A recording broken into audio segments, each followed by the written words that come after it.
Padre Beto, como ele ainda prefere ser chamado, recebeu nossa equipe para uma entrevista. Entre vários assuntos, ele falou sobre fé, política e sobre a decisão da igreja. Eu já havia me desligado da diocese e, portanto, uma excomunhão, concretamente falando, não afeta em nada a minha vida. Eu já tenho uma independência, já tinha uma independência financeira da igreja, eu não recebia salário da igreja e eu vivo praticamente das minhas aulas. Então eu já tenho uma independência financeira. E eu acredito que Deus não está somente na Eucaristia, Deus está presente em todos os lugares e a minha sintonia com Ele é muito grande e eu estou com Deus, eu estou com a minha consciência tranquila, então isso foi recebido com indiferença. Eu só fiquei contente, como eu já declarei, de que não existe hoje fogueira, não é?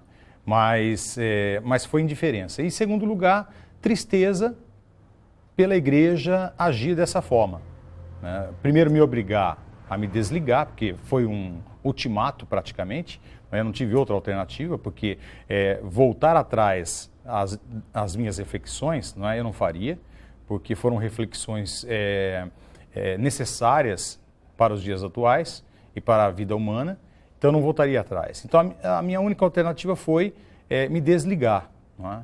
E depois veio a excomunhão, eu achei isso muito triste, né? Da igreja tomar uma decisão tão drástica dessa forma e que eu acho que não tem cabimento algum, não é, nesse caso. Então eu vou continuar o meu ritmo de trabalho com as aulas e com as palestras. Vou continuar sendo teólogo, eu sou teólogo e vou continuar refletindo sobre fé e vida, sobre fé e política, sobre fé e sexualidade, e então vou continuar as minhas reflexões e vou aproveitar todos os espaços que a sociedade poderá no futuro me oferecer. Bom, em primeiro lugar a gente tem que deixar claro o seguinte, eu sempre falei, fui convidado a ser candidato a vereador, fui convidado a ser candidato a prefeito de Bauru, neguei todos os convites, e sempre declarei que não iria me candidatar a cargo público nenhum. Por quê? Porque eu sempre fui da opinião que um líder religioso, não é a função do líder religioso ocupar cargo público, não é? E não era a minha função como padre, não é? Mas agora eu já não exerço mais a função de padre e até fui excomungado da igreja, né? E como eu disse para você, o meu futuro está aberto. E eu vou ocupar todos os espaços que a sociedade me oferecer para que eu possa evangelizar, para que eu possa contribuir para a evolução da sociedade, não é? Se surgir um caminho assim da política, eu vou pensar seriamente no assunto, com certeza. Na opinião dele, a igreja precisaria discutir alguns temas considerados tabus, como o uso de métodos contraceptivos.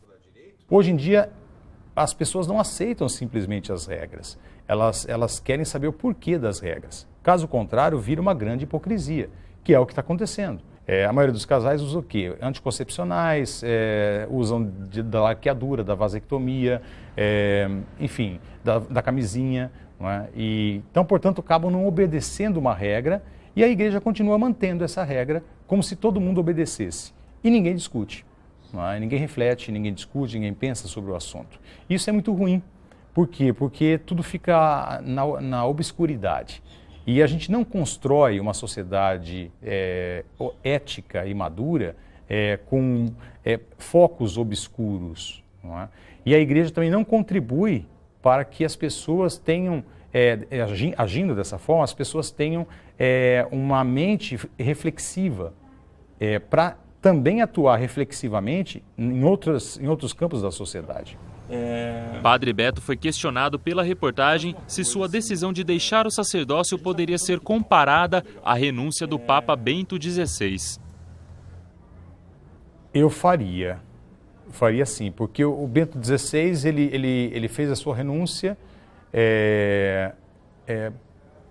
pela impossibilidade de fazer mudanças, não é? E eu fiz a minha renúncia justamente pela impossibilidade de fazer mudanças, não é? São perspectivas diferentes, não é? Mas já que a igreja não me permite a liberdade de expressão e, portanto, contribuir para mudanças dentro da igreja, então eu renunciei. Não é? Bento XVI também, quer dizer, pela idade e tudo mais, ele percebe a necessidade de mudanças, e mudanças sérias dentro da igreja, e a sua incapacidade para isso, né? Então ele teve a humildade de recuar e sair, não é? E fazer a sua renúncia. Então eu vejo aí um certo paralelo, sim. Apesar da excomunhão, Padre Beto disse que vai manter o celibato e que sua fé não foi abalada. De forma nenhuma minha fé foi abalada. Pelo contrário, ela foi reforçada. Eu tenho muita fé em Jesus Cristo, acredito muito nesse Deus todo amoroso que ele pregou. O evangelho do domingo no qual eu me despedi foi um evangelho fantástico, em que mostra a coerência de Jesus Cristo que caminha para a cruz e diz assim, agora Deus vai ser glorificado. Não é? Por que glorificado? Porque ele caminha de cabeça erguida para a cruz, não é? Ele não caminha de cabeça baixa. Por quê? Porque ele viveu uma vida coerente. Não é? O que ele pregou, ele viveu. Não é? Então, isso se encaixa muito com a minha saída. Não é? Então, eu procuro seguir Jesus Cristo, né, os seus passos, não é? E procuro viver o amor ao outro. Por isso, eu, como heterossexual, refleti a realidade do gay, do homossexual, que é o diferente. Não é? Eu poderia ficar na minha zona de conforto e ficar no meu mundo, ponto final. Não é? Não, eu tentei amar essa realidade. Por quê? Porque eu recebia sempre como padre, sempre que recebi homossexuais, num conflito muito grande, não é? Sobre fé e vida. Não é? Pessoas que achavam que dentro delas havia um pecado muito grande e elas não conseguiam lutar contra esse pecado, porque era a sua própria sexualidade. Não é? Então, eu tento caminhar e viver os passos que Jesus viveu. Eu tenho fé que a igreja mude.